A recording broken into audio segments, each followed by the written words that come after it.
Hello guys, welcome back in SC classes of chemistry for class 12। आज हम लोग इस क्लास में डी और एफ ऑर्बिटल वाले चैप्टर का एक्सरसाइज क्वेश्चन देखेंगे। इसमें एक्सरसाइज को इसके पहले वाले वीडियो में हम लोग जो इंटेक्स क्वेश्चन देखे हुए हैं तो उसमें मात्र 10 क्वेश्चन थे 8.10 तक, तो हम लोग देख लिए। अब उसके बाद 8.1 से शुरू करेंगे।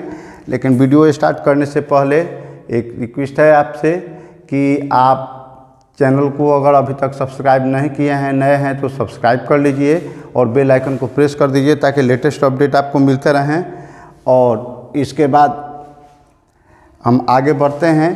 वीडियो को पूरा देखिएगा। मेथड है, मेथड डिस्क्राइब किया गया है, समझ में आएगा। और उसके बाद लास्ट में अगर आपको वीडियो अच्छा लगा, हेल्पफुल रहा, तो लाइक करके शेयर कीजिएगा। तो अब आगे बढ़ते हैं हम लोग। फर्स्ट क्वेश्चन जो हमारा दिया हुआ है 8.1 के write down the electronic configuration of Cr3 plus Cu2 plus CO2 plus. तो डिफरेंट टाइप के आयंस दिए गए हैं और कह रहा है कि उसका इलेक्ट्रॉनिक कॉन्फ़िगरेशन लिखिए। तो इसमें हमको यही सबसे मेन चीज़ ध्यान रखना है कि जो आयन दिए गए हैं पहले उनके कॉरेस्पॉन्डिंग मेटल का लिख लेते हैं इलेक्ट्रॉनिक कॉन्फ़िगरेशन। और जब मेटल का हम लिख लेंगे तो उसके बाद उसके आयन का लिखना आसान हो जाता है, क्योंकि लास्ट में से इलेक्ट्रॉन को रिमूव कर देना होता है। तो 1 बाय 1 हम लोग देखते हैं। जैसे पहला दिया गया है कि Cr3 प्लस यानी क्रोमियम 3 प्लस का दिया गया है, तो इसमें हम लोग पहले क्रोमियम का लिखेंगे। क्रोमियम का 24 होता है, एटॉमिक नंबर आप याद कर लेंगे। तो क्रोमियम का 24 होता है, तो इसका लिखेंगे तो 1s2 2s2 2p6 3s2 3p6 3d5 और 4s1 हो जाता है। आपको पहले से पता है, कई बार इसका डिस्कशन हुआ है। या फिर इसको आर्गन 3d5 4s1 लिख सकते हैं, क्योंकि यहाँ तक आर्गन हो जाता है आपका। अब इसमें 3 प्लस आयन है, तो 3 प्लस का मतलब कि ये 3 इलेक्ट्रॉन हटेंगे तो 4s तो एक हट जाएगा और 2 इसमें से हट जाएंगे। तो 2 हटने का मतलब कि 3d5 है, तो अब 3d3 बचेगा। तो हम लिख दिए कि 1s2 2s2 2p6 3s2 3p6 3d5 की जगह पर 3 हो गया, 2 कम हो गया। या फिर आर्गन 3d3 लिख सकते हैं। ऐसे ही है, क्रोमियम का 61 होता है, तो 61 के हिसाब से जब हम लिखेंगे तो 1s2 2s2 2p6 3s2 3p6 3d10 4s2 4p6 4d10 4f5 5s2 5p6 और 6s2 होता है। या फिर जेनॉन 4f5 और 6s, क्योंकि 5s और 5p तक जेनॉन हो जाता है, तो आपका 4f5 और 6s2 बचता है। ये आपके जेनॉन के बाद, तो ये हो जाता है क्रोमियम का pm का। अब इसका 3 बन रहा है, तो 3 में क्या करेंगे कि 3 में बनाने के लिए हम यहाँ पर 2 ये हट जाएगा और इसमें से 1 हटेगा, तो आपका बचेगा क्या कि ये सब तो यहाँ 4d तक तो वही रहेगा। 4f5 जो था उसमें 1 कम हो गया, यानी 4f4 हो गया। और 5s2 5p6 तो रहेगा ही, या 6s2 भी आपका हट गया। तो अब आपका ओवरऑल क्या हो गया, ये तो मिला करके ये 4d10 और 5s2 और 5p6 मिला करके जेनॉन हो गया, और इसके बाद 4f4 आ गया। उसी तरीके से कॉपर 29 है, तो 3d10 तक होता है और लास्ट में 4s1 होता है। या फिर आर्गन 3d10 4s1 होता है, तो कॉपर प्लस आयन का निकालना है, 1 प्लस है, तो 1 प्लस का मतलब कि केवल 4s वाला हटेगा, तो 3d10 तक रह जाएगा। उसी तरीके से सीरियम की बात करते हैं, तो सीरियम में 58 होता है, तो 58 के लिए आप इलेक्ट्रॉनिक कॉन्फ़िगरेशन लिखे 4f1 होगा, बाकी 5s2 5p6 5d1 और 6s2 हुआ। तो इस तरीके से जब इसमें लिखे, या फिर जेनॉन 4f1 5d1 6s2 लिखे, तो अब इसमें हमारा क्या हुआ कि सीजियम में आप देख रहे हैं कि सीजियम में क्या हो रहा है कि यहाँ पर सीजियम का दिया हुआ है, सीरियम है 4 प्लस, ये 4 प्लस है। तो 4 प्लस में क्या होगा, 4 कम होगा लास्ट वाला, तो 4 लास्ट वाला कम होने का मतलब कि 3d1 कम हो गया, 6s2 कम हो गया, 4s1 हो गया, तो हमारा जेनॉन तक बच गया। तो यहाँ पर फाइनली जेनॉन तक हम पहुँच गए। उसी तरीके से कोबाल्ट है 2 कोबाल्ट 2 प्लस का लिखना है तो पहले कोबाल्ट 27 होता है उसका लिखेंगे। तो 27 का यहाँ पर 3d7 4s2 हुआ या आर्गन 3d7 4s2 हुआ। तो अब इसमें कोबाल्ट 2 बनाना है तो 4s2 पहले हट जाएगा, आउटर मोस्ट हटेगा पहले, तो 4s2 हट जाएगा तो यहाँ पर 3d7 तक यानी आर्गन 3d7 बन गया। इसी तरीके से लुटेटियम का है 71 होता है तो 71 का आप लिखे 4f14 हो गया और 5s2 5p6 5d1 और 6s2 हो गया। और यहाँ पर लिख सकते हैं कि जेनॉन 4f14 5d1 6s2। तो अब इसका 2 प्लस करना है तो 2 प्लस करना है तो 6s वाला हट जाएगा, 5d1 तक रहेगा। तो आपका ये हो गया, टोटल लिखा गया है 5d1 तक लिखा गया, खाली ये वाला 6s2 हटा दिया गया। ऐसे ही mn है 2 प्लस का निकालना है तो mn का 25 होता है तो 25 के लिए लिखे 3d5 4s2 होगा या आर्गन 3d5 4s2। तो अब इसमें 2 प्लस करना है तो 2 प्लस का मतलब कि ये लास्ट वाला 2 हट जाएगा। तो जब ये हट जाएगा तो 3d5 तक का हुआ है आपका, 3d5 यहाँ लिखेंगे या फिर आर्गन 3d5 लिख देंगे। थोरियम 90 है, इसका लिखे तो 1s2 2s2 2p6 3s2 3p6 3d10 4s2 4p6 4d10 4f15 5s2 5p6 5d10 6s2 6p6 और 6d2 7s2 आ गया या रेडॉन 6d2 और 7s2 हुआ। तो इसमें 4 प्लस निकालना है तो ये दोनों हट जाएंगे, ये दोनों इलेक्ट्रॉन, तो यानी केवल रेडॉन तक आपका बच गया। तो ये हो गया थोरियम का। तो इस तरीके से आप 8 जो दिए गए थे 8 का एक्सरसाइज बना दिए। आप खुद से भी इसका लिखने का प्रैक्टिस कीजिएगा। इलेक्ट्रॉनिक कॉन्फ़िगरेशन लिखना आप 11th क्लास में अच्छे से सीख चुके हैं। तो पहले एलिमेंट का लिखिए, तब जितना आयन कहता है लास्ट वाले को कम कर दीजिए। इसके बाद सेकंड क्वेश्चन कहता है 8.2 कि why are Mn2 plus compounds more stable than Fe2 plus compounds oxidation to their +3 state. तो देखिए स्टेबिलिटी के लिए हम लोग ये पढ़े हुए हैं कि हाफ फील्ड ऑर्बिटल और full filled orbital is more stable. तो जब हम इलेक्ट्रॉनिक कॉन्फ़िगरेशन लिखते हैं तो Mn2 प्लस का लिखते हैं तो यहाँ 3d5 तक आता है, और Fe2 प्लस का जब लिखते हैं तो वो 3d6 तक आता है। तो जब ये 3d6 आ गया तो इसमें हम देख रहे हैं कि Mn2 प्लस है तो यहाँ पर 3d5 है, यानी d ऑर्बिटल कम्प्लीटली फील्ड है, जबकि Fe2 के केस में इसमें एक ज़्यादा है, 6 है, d का हाफ होता है 5, तो एक जो उसका d वाला है ऑर्बिटल ये कम्प्लीटली फील्ड हो गया है, डबल हो गया है। तो इसकी स्टेबिलिटी इससे कम हो जाएगी। और ये क्या चाहता है, Fe2 प्लस मोर स्टेबिलिटी के लिए क्या करना चाहेगा कि एक जो एक्स्ट्रा इलेक्ट्रॉन है उसको रिमूव कर दे ताकि हाफ फील्ड ऑर्बिटल हो जाएगा तो ये मोर स्टेबल हो जाएगा। तो इसलिए ये रिएक्शन करके Fe2 को Fe3 में कन्वर्ट होने की टेंडेंसी होती है ज़्यादा, तो ये लेस स्टेबल हो गया। और Mn2 already half field complete है, तो हाफ फील्ड है इसलिए वो अपना मोर स्टेबल होता है, तो उसकी स्टेबिलिटी ज़्यादा होती है। तो अब यही बात लिख दिए Mn2 का 2 प्लस का और Fe2 प्लस का इलेक्ट्रॉनिक कॉन्फ़िगरेशन लिखे। इसके बाद लिख सकते हैं कि from the above electronic configuration it is clear that 3d orbitals have 5 electrons making half filled in Mn2 plus where as 6 electrons in Fe2। तो 6 है तो हाफ फील्ड नहीं हुआ, लेस स्टेबल हो गया। Therefore Fe2 plus is less stable and wants to make Fe3 plus more stable by losing 1 electron. That's why Mn2 plus compounds are more stable than Fe2 plus towards oxidation to their +3 oxidation states. तो इस तरीके से ये 2 हुआ। अब इसके बाद ये बेसिकली 8.2 हुआ, 8.2, और इसके बाद 8.3 देखते हैं। क्वेश्चन 8.3 में देखते हैं कि explain briefly how +2 state becomes more and more stable in the first half of the first row transition element with increasing atomic number। तो देखिए इंक्रीज, जैसे 3D की बात करते हैं सीरीज की, तो जब फर्स्ट से आगे बढ़ते हैं तो पहला तो स्कैंडियम है और 25 नंबर में आपका मैग्नीज है। तो ये डी ऑर्बिटल के जो इलेक्ट्रॉन्स होते हैं कंसिक्वेंटली बढ़ते जाते हैं 1 2 3। तो डी ऑर्बिटल में जैसे जैसे हाफ फील्ड ऑर्बिटल बढ़ते जाते हैं यानी वैकेंट ऑर्बिटल कम होते जाते हैं, तो उस तरीके से इनका ऑक्सीडेशन स्टेट मोर स्टेबल होते जाता है।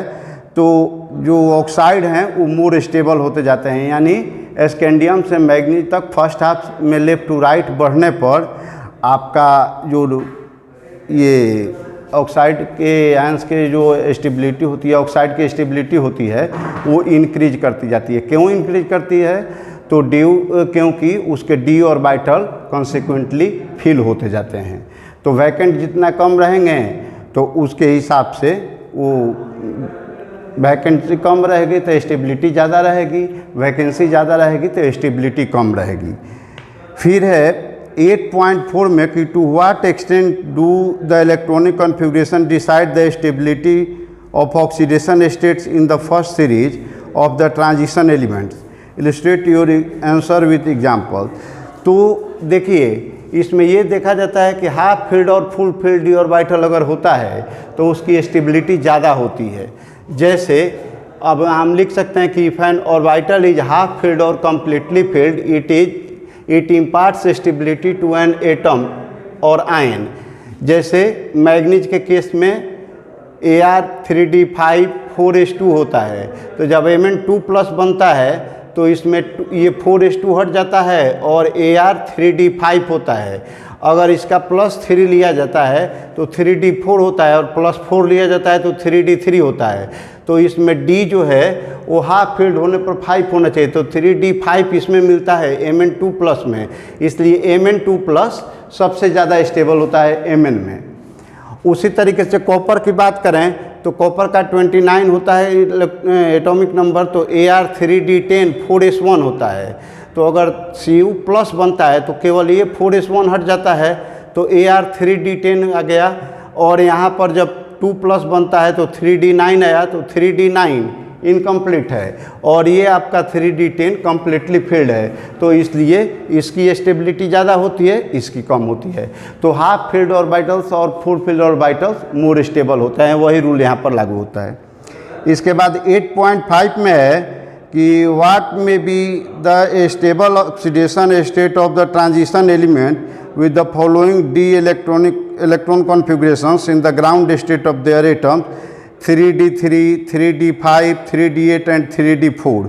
तो देखिए स्टेबल ऑक्सीडेशन स्टेट में 3d3 है वैनेडियम का, तो इसमें 3d3 4s2 होता है, तो इसका ऑक्सीडेशन स्टेट +2 +3 +4 और +5 स्टेबल होते हैं। उसी तरीके से 3d5 में क्रोमियम और मैग्नीज दोनों होते हैं, तो क्रोमियम के केस में 3d5 4s1 होता है, तो इसके ऑक्सीडेशन स्टेट +3 +4 और +6 होते हैं। मैग्नीज के 3d5 और 4s2 के केस में +2 +4 +6 और +7 होते हैं, एक ज़्यादा होता है इसमें, और यहाँ 3 नहीं होकर के 2 होता है। फिर 3d कोबाल्ट का होता है 3d7 4s2, तो इसमें आपका ऑक्सीडेशन स्टेट +2 और +3 पाया जाता है। +3 कॉम्प्लेक्सेज में देखने को मिलता है, अदरवाइज जनरल केस में आपको +2 ही मिलता है। इसके बाद 3d4, तो 3d4 नहीं आता है, 3d के से राइज होता है हमारे क्रोमियम के लिए, लेकिन जब 3d4 आता है तो वहाँ पर 4s1 और 3d5 बन जाता है, तो 3d4 ग्राउंड स्टेट में आपका एग्जिस्ट ही नहीं करता है। इसके बाद है 8.6 में कि name the oxo metal anions of the first series of the transition metals in which the metal exhibits the oxidation state equal to its ground number group number. तो यहाँ पर ये नाम दिया हुआ है, आपको याद करना है। इसमें देख सकते हैं कि ग्रुप नंबर जितना है, स्कैंडियम का है, टिटेनियम का ग्रुप, वैनेडियम का ग्रुप, यहाँ भी क्रोमियम का ग्रुप, चाहे यहाँ भी क्रोमियम का इसमें Mn का ग्रुप है, तो उसका जो ऑक्सीडेशन स्टेट आ रहा है उतना ही उसका ग्रुप नंबर भी है। जैसे इसके केस में देखा जाए अगर, तो ग्रुप नंबर इसका 3 है और ऑक्सीडेशन स्टेट भी आपका 3 है। उसी तरीके से ग्रुप नंबर और ऑक्सीडेशन स्टेट दोनों टाइटेनियम के 4 हो जाते हैं TiO3 2- के केस में। वैनेडियम में भी O3 के माइनस के केस में ग्रुप नंबर और ऑक्सीडेशन स्टेट वैनेडियम के दोनों 5 हो जाते हैं। तो इस तरीके से बाकी दिए गए हैं, आप इसको समझ लेंगे और याद कर लेंगे। इसके बाद है 8.7 what is the lanthanoid contraction, what are the consequences of lanthanoid contraction. तो लेंथेनॉइड कंट्रैक्शन के बारे में डिटेल्स हम लोग पढ़ चुके हैं और उसके कॉन्सिक्वेंसेज के बारे में जो दिया हुआ है तो यहाँ पर हमने हिंट के रूप में लिख दिया कि हिंट्स फॉर 8.7 में consequences of lanthanoid contraction. Lanthanoid conductor A block element है और लेंथेनॉइड, और उसमें एक ब्लॉक के प्रेजेंट के कारण और न्यूक्लियस में पॉजिटिव चार्ज इंक्रीज करता है, इसलिए उनके बीच में इलेक्ट्रोस्टैटिक फोर्स ज़्यादा होता है। तो इनर ऑर्बिटल में 4f ऑर्बिटल्स में इलेक्ट्रॉन ज़्यादा डेंसली डिफ्यूज हो जाते हैं, मोर डिफ्यूज हो जाते हैं, और इसी को हम लोग लेंथेनॉइड कंट्रैक्शन बोलते हैं। लेंथेनॉइड कंट्रैक्शन के कारण ऐसे ग्रुप में ये नीचे हैं तो इनके पहले वाले ग्रुप से एटॉमिक साइज इनका बड़ा होना चाहिए, लेकिन लेंथेनॉइड कंट्रैक्शन के कारण ही ये उनका साइज लगभग अपने पहले वाले सेकंड और थर्ड डी वाले जो हैं उनके लगभग इक्वल होता है। तो उसमें कॉन्सिक्वेंसेज में आप लिख सकते हैं फर्स्ट में कि basic character of oxides and hydroxide, तो ये लेफ्ट टू राइट डिक्रीज करते जाता है लेंथेनॉइड कंट्रैक्शन के कारण। फिर similarity in size of elements of second and third transition series. तो सेकंड और थर्ड ट्रांजिशन सीरीज है यानी 3D और 4 है, तो उसके रेस्पेक्ट में इनका साइज लगभग सिमिलर होता है, जबकि एक्सपेक्टेशन के अनुसार इनका साइज बड़ा होना चाहिए। तो ये बड़ा नहीं होता है, लेंथेनॉइड कंट्रैक्शन के कारण छोटा हो जाता है, उनके सिमिलर हो जाता है। और तीसरा कैरेक्टरिस्टिक उसमें दे सकते हैं कि सेपरेशन ऑफ लेंथेनॉइड। तो ये जो साइज सिमिलर होता है तो बहुत हद तक वो उनके तरह प्रॉपर्टी शो करते हैं, यानी सेकंड और थर्ड सीरीज ट्रांजिशन मेटल की तरह प्रॉपर्टी शो करते हैं। और बहुत मामले में हाइड्रेशन एनर्जी है, आयनाइजेशन एनर्जी है, तो उनके कारण इनका लेंथेनॉइड ग्रुप का लेंथेनॉइड कंट्रैक्शन के कारण अलग प्रॉपर्टी हो जाती है, तो ये आपस में कुछ अलग प्रॉपर्टी शो करते हैं। फिर 8.8 में दिया गया है कि what are the characteristics of transition elements and why are they called transition element, which of the D block elements में not be regarded as the transition element. तो इसका पूरा हम लोग वीडियो में डिटेल्स लेंथेनॉइड में कर चुके हैं, तो वहाँ से आप वीडियो देख करके उसका पूरा लॉन्ग आंसर है तैयार कर लेंगे आप, या नोट्स बनाए होंगे तो सेम आंसर हो जाएगा। इसके बाद है 8.9, तो in what way is the electronic configuration of transition element different from that of the non-transition element। तो ट्रांजिशन एलिमेंट्स है इनकम्प्लीट डी ऑर्बिटल। ट्रांजिशन के डिफिनीशन में भी हम लोग पढ़े हुए हैं यही चीज़ कि देयर इलेक्ट्रॉनिक कॉन्फ़िगरेशन जो होता है तो n-1 D 1 to 10 होता है और n-1 और 2 होता है। और नॉन ट्रांजिशन एलिमेंट्स में जो होता है तो डी ऑर्बिटल आपका या तो एब्सेंट होगा और नहीं तो कम्प्लीटली फील्ड होगा। डी ऑर्बिटल या तो एब्सेंट रहेगा जैसे फर्स्ट और सेकंड पीरियड में, और नहीं तो अगर होगा तो कम्प्लीटली फील्ड होगा, तो वो आपके नॉन ट्रांजिशन एलिमेंट होते हैं। एंड दे हैव n-1 और n-2 np1 to 6 type electronic configuration उनका होता है। या फिर अगर डी होगा n-1 वाला तो ये तो आपका रहेगा ही, और n-1 D 10 हो जाएगा। और उसके बाद एक 10 नंबर क्वेश्चन करा है 8.10 कि what are the different oxidation states exhibited by the lanthanoid. तो उनका +2, +3 और +4 होता है। इसमें सबसे ज़्यादा हमारा +3 मिलता है। और इसके बाद हम लोग 8.11 के क्वेश्चन से आगे के वीडियो में देखेंगे। अगले वीडियो में मिलते हैं फिर, और तब तक आप इन क्वेश्चन का प्रैक्टिस कर लीजिए, और उसके बाद अपने से सेल्फ प्रैक्टिस के द्वारा, सेल्फ स्टडी के द्वारा भी आगे के क्वेश्चन को देखिए। फिर हम लोग उसमें क्लेरिफिकेशन करेंगे आगे के क्वेश्चंस का। और मैं समझता हूँ कुछ 3-4 वीडियो होगा इसके क्वेश्चन का डिटेल समझते हुए, और इसके बाद तब हम लोग अगला चैप्टर शुरू करेंगे। Thank you, best of luck.